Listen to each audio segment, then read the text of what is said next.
إن الحمد لله نحمده ونستعينه ونستغفره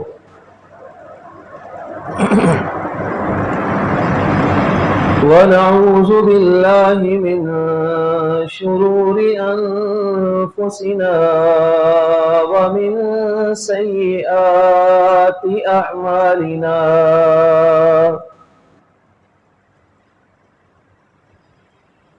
من يهده الله فلا مضل له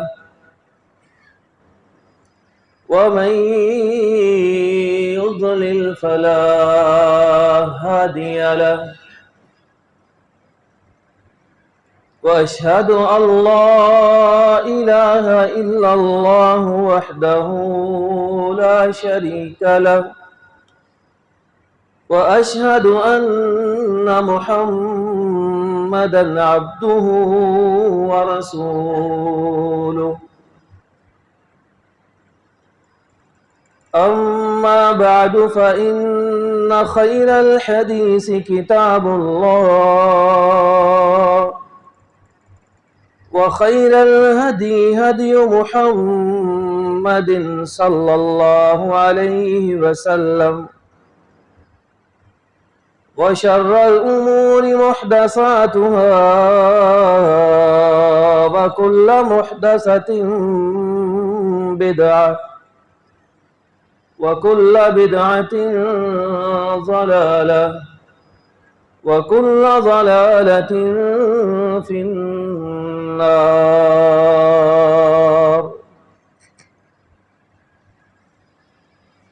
أعوذ بالله من الشيطان الرجيم.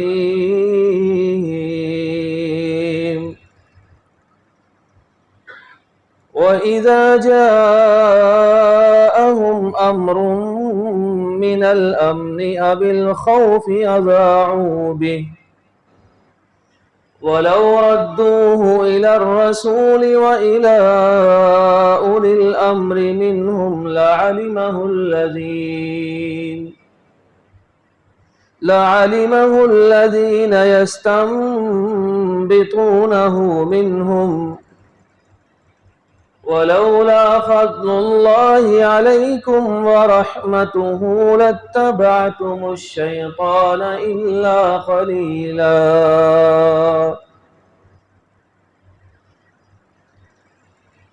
اور جب ان منافقوں کے پاس کوئی امن یا خوف کی خبر آتی ہے تو اس کو پھیلانا شروع کر دیتے ہیں. اگر یہ لوگ اسے رسول کے پاس لے جائیں یا کوئی افواہ آئے تو اسے علماء اور حکمرانوں کے پاس لے جائیں تو یقیناً وہ لوگ اس کی حقیقت کو پہچان لیں گے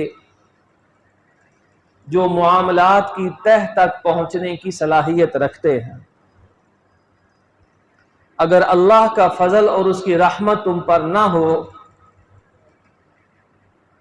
تو تم میں سے سوائے چند ایک کے سارے ہی شیطان کے پیروکار بن جاؤ. محترم بھائیو،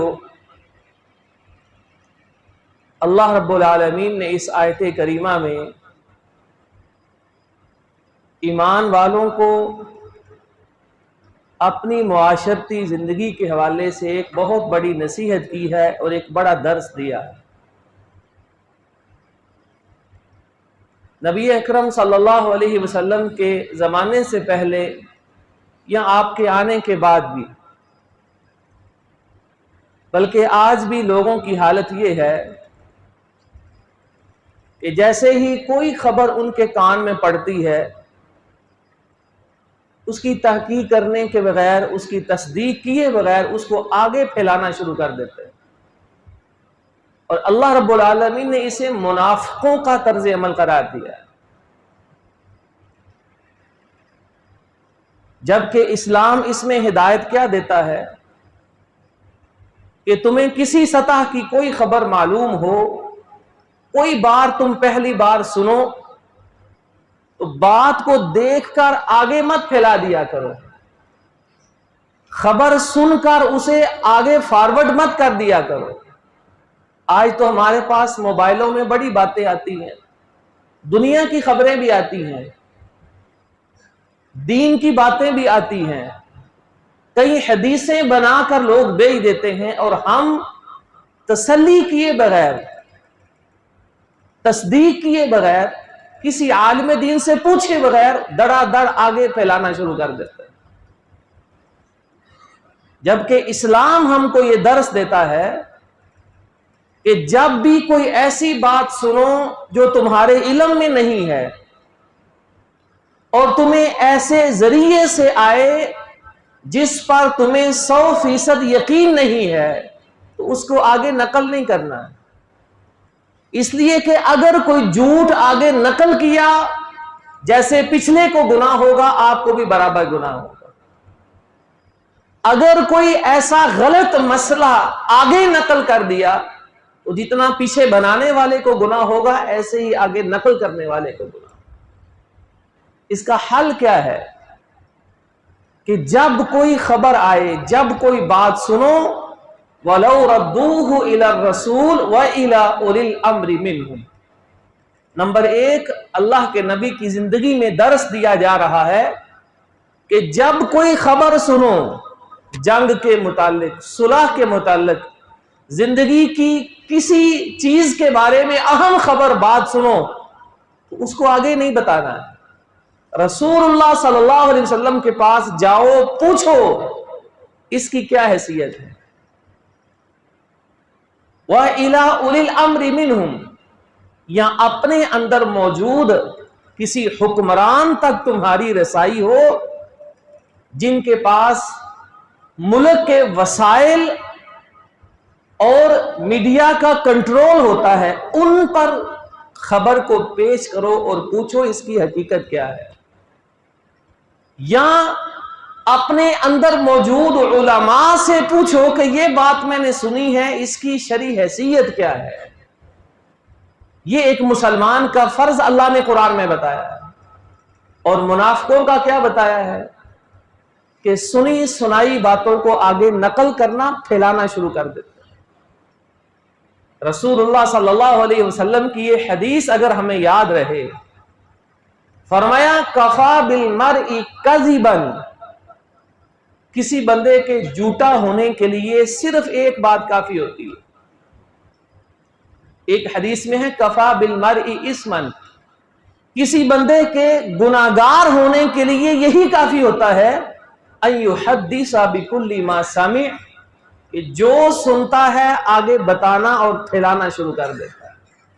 اس کا نقصان دیکھیے کیا ہوا اس واقعہ اور مثال سے جو اللہ نے قرآن میں بتایا کہ رسول اللہ صلی اللہ علیہ وسلم کے زمانے میں منافقوں نے یہ افواہ پھیلا دی کہ اللہ کے پاک نبی کی پاک بیوی سیدہ عائشہ رضی اللہ عنہا نے ایک صحابی کے ساتھ نعوذ باللہ بدکاری کی۔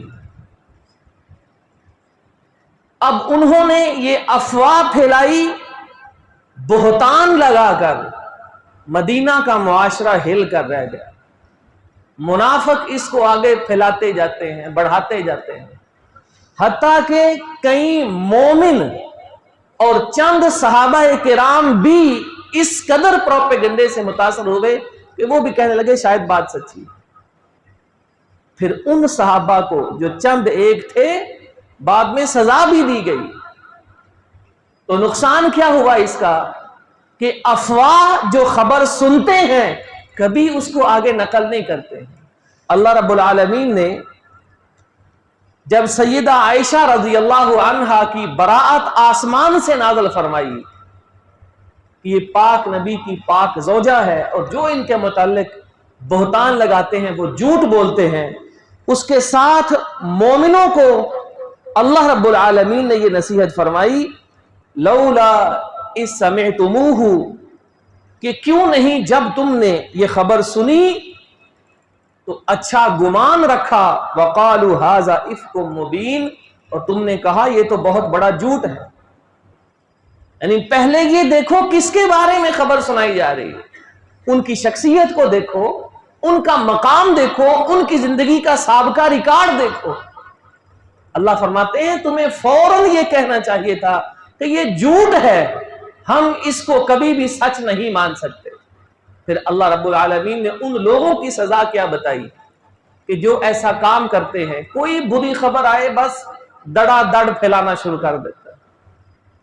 فرمایا ان الذین یحبون ان تشیع الفاحشۃ فی الذین آمنوا، کہ وہ لوگ جو مسلم معاشرے میں مسلمانوں کے اندر بری خبریں پھیلاتے ہیں، لہم عذاب علیم فی الدنیا والآخرہ، کہ اللہ رب العالمین دنیا اور آخرت میں ان کو بڑا ہی دردناک عذاب دے گا۔ قرآن مجید کے اندر اللہ تعالیٰ نے مومنوں کے ایک اصول سمجھایا ہے۔ فرمایا یا ایھا الذین آمنوا، اے لوگوں جو ایمان لائے ہو، ان جاءکم فاسق بنبأ، کوئی ایسا شخص جو فاسق ہو، کوئی خبر تمہارے پاس لے کر آئے، اس کو سچ نہیں ماننا ہے۔ فتبینوا، بلکہ پہلے اس کی تحقیق کرنی ہے۔ فاسق کس کو کہتے ہیں؟ کہ جو شخص علانیہ شریعت کی تعلیمات کی مخالفت کرتا پھرتا ہے، پتہ ہے یہ جھوٹ بھی بول جاتا ہے، پتہ ہے یہ سود بھی کھا لیتا ہے، پتہ ہے اسے حلال حرام کی کوئی تمیز نہیں، مسلمان ہوتا ہے لیکن شرعی ہدایات اور تعلیمات کی مخالفت کرنا اسے کوئی مسئلہ نہیں ہوتا۔ ایسا بندہ کوئی خبر دے اس کو سچ نہیں ماننا ہے۔ اسلام ہم کو یہ سکھاتا ہے کہ پہلے اس کی تحقیق کرنی ہے، پھر اس کے بعد آگے اس کو نقل کرنا یا اس پر عمل کرنا، یہ بات کی بات ہے۔ دیکھیے اللہ تعالیٰ نے مومنوں کو نصیحت فرمائی، وَلَا تَقْفُ مَا لَيْسَ لَكَ بِهِ عِلْمٍ، جس کا تمہیں پتہ نہیں ہے اس کے پیچھے نہیں لگنا ہے۔ آج ہماری حالت کیا ہے کہ جو سنا بس اس کے پیچھے دوڑ لگا دی، جو خاندان برادری میں رواج رسم دیکھا پر اسی کے اوپر ساری زندگی گزار دیتے ہیں۔ اللہ کیا فرماتے ہیں؟ وَلَا تَقْفُ، اس کام کو نہیں کرنا، اس بات کے پیچھے نہیں لگنا، لَيْسَ لَكَ بِهِ عِلْمٍ، جس کا تمہارے پاس شریعت اور اللہ کی وحی سے دین کا علم نہیں ہے، جس کا ثبوت نہیں ہے، وہ کام ہی نہیں کرنا ہے۔ کیوں؟ ان السمع والبصر والفؤاد كل اولئک کان عنہ مسئولا، اللہ نے تم سے پوچھنا ہے کہ تمہیں یہ کان دیے تھے، ان کو استعمال کیوں نہیں کیا تھا؟ تمہیں یہ آنکھیں دی تھی، ان کو استعمال کیوں نہیں کیا تھا؟ تمہیں یہ دل دیے تھے، ان کو استعمال کیوں نہیں کیا تھا؟ اللہ نے ایک ایک قوت کا تم سے حساب لینا ہے۔ آج کون سی بات ہے، کون سی خبر ہے، کون سا دین کا مسئلہ ہے کہ اگر آپ عقل مند ہیں، کان آنکھیں دل کام کرتے ہیں، تو آپ اس کی تحقیق نہیں کر سکتے؟ کتنے ذرائع آج دنیا میں تحقیق کے وسائل پیدا ہو چکے ہیں، پھر بھی بندہ لکیر کا فقیر بنتا پھرے، پھر بھی لائی لگ بنتا پھرے، دنیا کے کام میں بڑا ہوشیار ہو، بڑا چلاک ہو، لیکن جب دین کی باری آئے تو جیسے دیکھا، جیسے سنا ویسے ہی ساری زندگی گزار دے۔ اللہ کہتے ہیں کل اولئک کان عنہ مسئولا، جب ہمارے پاس آؤ گے ہم نے تم سے ایک ایک چیز کا حساب لینا ہے۔ رسول اللہ صلی اللہ علیہ وسلم نے مومنوں کو ایک نصیحت کی اور فرمایا من کان یؤمن باللہ والیوم الآخر، کہ جو تم میں سے اللہ اور آخرت پر یقین رکھتا ہے وہ ایک کام ضرور کرے، فَلْيَقُلْ خَيْرًا أَوْ لْيَصْمُتْ، اچھی بات کرنا آتی ہے تو کرے، وگرنہ اپنا منہ بند رکھا کرے۔ اگر بندہ اس پر عمل کر لے، ذرا دیکھو دنیا میں کیسے امن پیدا ہوتا ہے کہ اچھی بات کرنی ہے، اگر آتی ہے، اگر موقع ہے اچھی بات کرو، اگر طاقت ہے اچھی بات آگے بتاؤ، اگر تمہیں علم نہیں ہے، اچھی بات کا پتہ نہیں ہے، شرعی مسئلہ تمہارے علم میں نہیں ہے، یا تمہارے پاس طاقت نہیں کہ لوگوں کے سامنے کھل کر حق بات بیان کر سکو، تو پھر کیا کرو؟ اپنی زبان کو بند رکھو۔ اور فرمایا من صامت نجا، جو ایسے موقع پر خاموش ہو جاتا ہے وہ کامیاب اور نجات پا جاتا ہے۔ لیکن ہماری حالت کیا ہے؟ آتا کچھ نہیں، زبان بھی بند نہیں رکھتے۔ ہمیں قرآن کی تفسیر کا علم نہیں ہوتا، لیکن قرآن کے مطلب، معنی، مفہوم، ترجمے، تفسیریں لوگوں کو سنا رہے ہوتے ہیں۔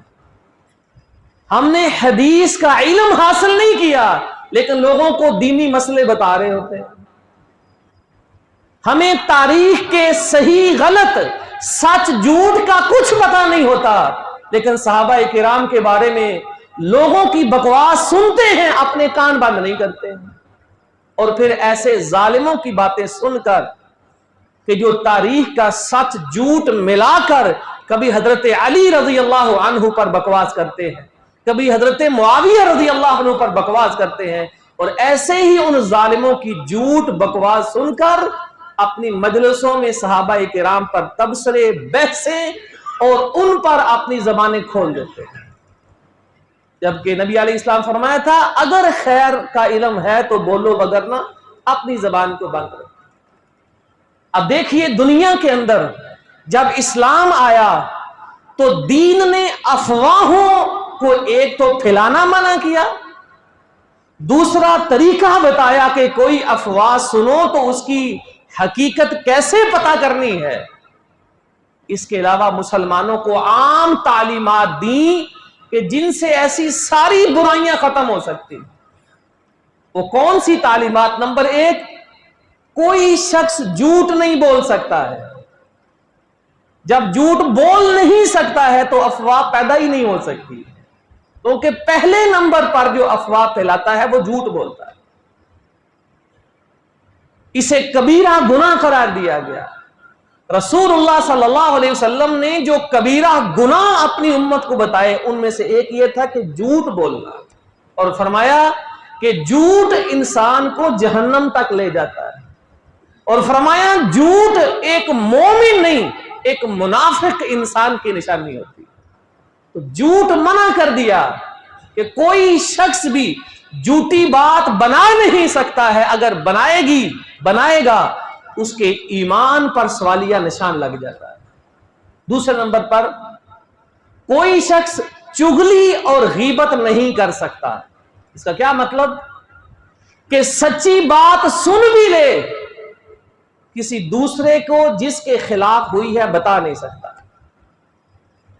غیبت کا معنی یہ نہیں ہوتا ہے کہ جھوٹ سنانا ہوتا ہے، سچ سنانا ہوتا ہے۔ مثلا 2 بندے یہاں کسی کے بارے میں بات کر رہے ہیں، انہوں نے یہاں بیٹھ کر بات کی ہے، ایک بندہ اٹھتا ہے اس کو جا کر بتاتا ہے کہ انہوں نے تیرے بارے میں یہ بات کی ضرور ہے، لیکن اس کا یہاں سے سن کر وہاں جا کر بتانا کیا ہے؟ چغلی ہے، اور شریعت نے اس کو حرام قرار دیا۔ کسی بندے کے اندر واقعتاً کوئی غلطی موجود ہو، کہ مثال کے طور پر وہ جھوٹ بولتا ہے، اس کے پیچھے اس سے دور ہم یہاں بیٹھ کر یہ زبان سے بول نہیں سکتے کہ وہ جھوٹ بولتا ہے، اسے بھی شریعت نے حرام قرار دی ہے۔ اسے غیبت کہتے ہیں، یعنی غیبت بھی نہیں کر سکتے، چغلی بھی نہیں کر سکتے، حتیٰ کہ رسول اللہ صلی اللہ علیہ وسلم نے فرمایا لا يدخل الجنت النمام، جو چغلیاں کرتا ہے وہ جنت میں نہیں داخل ہوگا۔ اور ایک مرتبہ آپ ایک قبر کے پاس سے گزرے، فرمایا اس کو قبر کے اندر سزا ہو رہی ہے، عذاب دیا جا رہا ہے، اور کوئی اتنا مشکل گناہ نہیں تھا کہ جس سے بچنا مشکل ہوتا۔ فرمایا اس لیے عذاب ہو رہا ہے کان یمشی بالنمیمہ، کہ لوگوں کی چغلیاں، خبریں ایک دوسرے کو لگایا کرتا تھا۔ نبی اکرم صلی اللہ علیہ وسلم نے ایک دن صحابہ کرام سے پوچھا الا اخبرکم بشرارکم، میں تمہیں بتاؤں کہ مسلمانوں میں بدترین انسان کون ہوتے ہیں؟ مسلمان ہو کر بدترین انسان کون ہوتے ہیں؟ اللہ کے نبی اسے بدترین کا خطاب دیتے ہیں۔ فرمایا المشاؤون بالنمیمہ، وہ لوگ جو چغلیاں منتقل کرتے ہیں، یہاں سے سن کر وہاں سناتے ہیں، وہاں سے سن کر آگے سناتے ہیں، المفسدون بین الاحبہ، جو دوستوں کو لڑاتے ہیں، الباغون للبراء العنت، جو بے قصور لوگوں کو بدنام اور اذیت پہنچانے کی کوشش کرتے ہیں۔ فرمایا یہ تمہارے اندر بدترین انسان ہوتے ہیں۔ تو شریعت نے جیسے جھوٹ کا راستہ روکا کہ کوئی غلط خبر بنا نہیں سکتے، دوسرا راستہ کیا بند کر دیا کہ کوئی خبر جو نقصان دینے والی ہو، بری ہو، ایک جگہ سے دوسری جگہ پر منتقل بھی نہیں کر سکتے۔ اور تیسرے نمبر پر فرمایا ایک مسلمان کے بارے میں کبھی غلط سوچ اور بدگمانی اپنے دل میں نہیں رکھ سکتے۔ دیکھو کیسے راستے بند کیے۔ اگر ان بنیادوں پہ مسلم معاشرہ تعمیر ہو اور مسلمانوں کی تربیت ہو تو دنیا سے کتنے فساد، لڑائی جھگڑے، قتل و غارت ختم ہو سکتے ہیں۔ نبی اکرم صلی اللہ علیہ وسلم نے فرمایا ایاکم والظن فإن الظن اکذب الحدیث، کہ بدگمانی سے بچا کرو، یہ بدگمانی سب سے بڑا جھوٹ ہوتا ہے۔ کسی مسلمان کے بارے میں جب بدگمانی ذہن میں نہیں رہے گی، نفرت دل میں نہیں رہے گی، اس سے عداوت اور کراہت دل میں نہیں رہے گی، دل اس کے بارے میں صاف ہوگا، تو کیسے ان کی آپس میں لڑائیاں اور فساد ہو سکتے ہیں۔ اور ایک حدیث میں اللہ کے نبی علیہ السلام نے فرمایا کہ اے اللہ کے بندو آپس میں بائی بائی بن جاؤ، لا تجسسو، ایک دوسرے کی جاسوسیاں مت کیا کرو، ولا تغتابو، ایک دوسرے کی غیبتیں مت کیا کرو، اور ساتھ ہی فرمایا کہ دوسروں کے بارے میں بدگمانیاں اپنے دلوں میں مت رکھا کرو۔ یہ اسلام نے ہر وہ راستہ بند کر دیا، حتیٰ کہ قرآن مجید میں بھی اور احادیث میں بھی کسی مسلمان کے بارے میں الزام تراشی، بہتان بازی سے بہت بڑا جرم قرار دیا۔ نبی اکرم صلی اللہ علیہ وسلم نے فرمایا کل المسلم علی المسلم حرام، ایک مسلمان دوسرے مسلمان پر ہر لحاظ سے محترم ہوتا ہے، مقدس ہوتا ہے۔ ایک مسلمان کی دوسرے مسلمان پر حرام ہوتے ہیں کیا؟ دمہ و مالہ و عرضہ، اس کا خون بہانا حرام ہے، جب تک مسلمان ہے اس کا خون بہانا حرام ہوتا ہے۔ دیکھو اس بنیادی بات کو یاد نہ رکھنے، نہ سمجھنے اور اس پر عمل نہ کرنے کا نتیجہ کیا ہوتا ہے؟ خون خرابے ہوتے ہیں، مسلمان مسلمان کو قتل کر رہا ہوتا ہے، جبکہ شریعت نے کیا کہا کہ مسلمان جب تک مسلمان ہے، اسلام میں باقی ہے، اس کا خون نہیں بہا سکتے۔ یہاں ظالم ثواب سمجھ کر بم دھماکے کرتے ہیں، اتنے ظالم ہیں کہ ثواب سمجھ کر مسلمان اداروں کا، پولیس کا، فوجیوں کا قتل کرتے ہیں کہ یہ ثواب کا کام ہے۔ ابھی چند سال پہلے کتنے فتنے تھے، ٹی ٹی پی کے نام سے، داعش کے نام سے، طالبان کے نام سے، یہ اس قدر گمراہ اور بلکہ ان کو جانور تک کہا گیا کہ یہ مسلمان ہو کر دوسرے مسلمان کا خون، اس کو قتل کرنا ثواب سمجھتے ہیں، جبکہ اللہ کے نبی کیا فرماتے ہیں کہ مسلمان جب تک ہے اس کے خون کو تم ہاتھ نہیں لگا سکتے، وَدَمُهُ وَعِرْضُهُ، اس کے مال کو تم چھین نہیں سکتے، جب تک وہ مسلمان ہے کوئی چیز اس کی ہتھیا نہیں سکتے، کوئی چیز اس کی چوری کرنا جائز نہیں ہے۔ وَعِرْضُهُ، آخری بات یہ کہ اس کی عزت کو ہاتھ لگانا جائز نہیں، جس کی ہم بات کر رہے ہیں کہ اس کی عزت کو اچھالو، اس پر الزام تراشی کرو، اس پر بہتان لگاؤ، فرمایا یہ تم پر حرام کر دیا گیا۔ نبی اکرم صلی اللہ علیہ وسلم نے ایک دن غیبت کی حرمت اور ممانعت بیان کی تو پوچھا اتدرون ما الغیبہ، پتا ہے تمہیں کہ غیبت کس کو کہتے ہیں؟ فرمایا ذکرک اخاک بما یکرہ، اپنے مسلمان بھائی کے بارے میں ایسا جملہ اور کلمہ بولنا جسے وہ سننا پسند نہیں کرتا۔ پوچھنے والے نے عرض کی اگر واقعتاً وہ عیب اس کے اندر موجود ہو تو کیا اس کی عدم موجودگی میں ہم وہ بھی نہیں بیان کر سکتے؟ فرمایا یہی تو غیبت ہے۔ اگر اس میں عیب موجود ہے وہی تو غیبت ہے کہ اس کو تم بیان نہیں کر سکتے۔ اگر اس میں موجود ہی نہیں ہے پھر تم اس کے بارے میں وہ بات کرتے ہو، یہ تو بہتان اور الزام تراشی ہوتی ہے، یہ تو ویسے ہی جھوٹ اور ناجائز ہوتا ہے۔ اللہ رب العالمین سے دعا ہے کہ ہمیں اسلام کی ان بنیادی اور موٹی موٹی باتوں کو سمجھنے کی توفیق عطا فرمائے۔ اگر مسلمان آج اپنے دین میں، اپنی معاشرت میں، اپنی سیاست میں افواہوں کے متعلق اسلام کی ان تعلیمات پر عمل شروع کر دیں، یقین کرو ہمارے معاشرے سے جھگڑے ختم ہو سکتے ہیں۔ جس شخص کے بارے میں سن لو ایک بار کہ اس نے جھوٹ بولا تھا اس کا اعتبار ختم ہو جاتا ہے۔